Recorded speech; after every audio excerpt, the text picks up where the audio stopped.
புத்தாண்டை முன்னிட்டு பத்துமலை திருத்தலத்தில் அமைந்துள்ள 140 அடி உயர முருகன் சிலையின் திருவடிக்கு பன்னீர் அபிஷேக விழா இன்று வெகு விமரிசையாக நடைபெற்றது. ஸ்ரீ மகா மாரியம்மன் தேவஸ்தானத்தின் தலைவர் தான் ஸ்ரீ நடராஜா தலைமையில் காலை 9 மணிக்கு துவங்கிய சிறப்பு பூஜைகளுக்கு பின் பக்தர்கள் முருகனின் திருவடிகளில் பன்னீர் அபிஷேகம் செய்து தங்கள் பக்தியை வெளிப்படுத்தினர். இந்த விழாவில் தாப்பான் நாடாளுமன்ற உறுப்பினரும் மாய்கா தேசிய துணைத் தலைவருமான டத்தோஸ்ரீ சரவணன், மாய்கா தேசிய பொருளாளரும் தேவஸ்தானத்தின் அறங்காவலருமான டத்தோ சிவகுமார் ஆகியோர் களம் சிறப்பித்தனர்.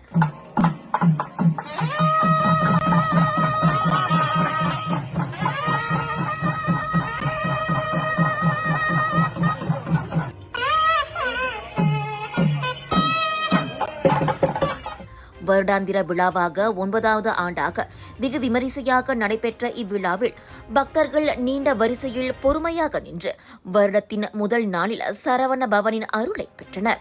எல்லாத்துக்குமே இனிய புத்தாண்டு நாள் வாழ்த்துக்கள்.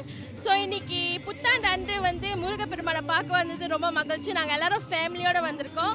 ஸோ கண்டிப்பாக எல்லாரும் இந்த புத்தாண்டுக்கு நல்ல ஒரு திருநாளாக இருக்கணும் அப்படின்னு சொல்லிட்டு கண்டிப்பாக முருகப்பெருமானை பாருங்கள். முருகன் சன்னதிக்கு வந்திருக்கோம். முருகனுக்கு வாய்ப்பு கிடைச்சது நாங்கள் ரொம்ப கொடுப்பணுமா நினைக்கிறோம். அதனால் எல்லா மக்களும் இந்த எல்லைக்கு எங்களுக்கு ரொம்ப சந்தோஷமாக இருக்குது.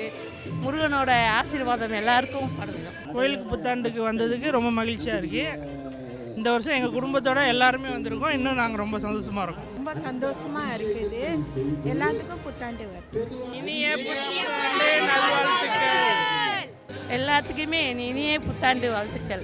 இவ்வேளையில் 2026ஆம் ஆண்டில் முருகன் சிலையின் 20ஆம் ஆண்டு நிறைவை முன்னிட்டு மிக பிரம்மாண்டமான பன்னீர் அபிஷேக விழா ஒன்றை நடத்த திட்டமிடப்பட்டுள்ளதாக தான் ஸ்ரீ நடராஜா இன்று அறிவித்தார். 20வது ஆண்டு விழாவை சிறப்பாக நடத்த வேண்டும், விமரிசையாக நடத்த வேண்டும், திட்டமிட்டு நடத்த வேண்டும் என்ற ஒரு ஐடியாவோடு ஒரு திட்டங்களை தீட்டி வைத்திருக்கின்றேன். உதாரணத்துக்கு ஒன்றை சொல்ல விரும்புகின்றேன். கோயம்புத்தூரிலே இருக்கின்ற மிக உயரமான சிவன் சிலைக்கு எப்படி அவர்கள் சிவராத்திரி சிறப்பாக கொண்டாடுகின்றார்களோ அதேபோல் 31ஆம் தேதி இரவே நான் எண்ணியிருக்கின்றேன். அந்த அளவுக்கு மலேசியாவிலே நம்முடைய முருகன் சிலைக்கு ஒரு பெரிய அளவிலே இந்த பன்னீர் அபிஷேகம் அந்த 20வது ஆண்டு விழாவை விமரிசையாக கொண்டாட வேண்டும் என்ற ஒரு எண்ணம் இருக்கின்றது. அது நிச்சயமாக நடைபெறும். அதற்கு உங்களுடைய ஆதரவு எங்களுக்கு இப்பொழுதே தேவை. இன்றைய விழாவில் கலியுக வரதனும் கண்கண்ட தெய்வமுமான கந்தனின் திருவடிகளில் அருளை பெற்ற பக்தர்கள் புத்தாண்டை ஆன்மீக பரவேசத்தில் துவக்கி மகிழ்ச்சி அடைந்துள்ளனர்.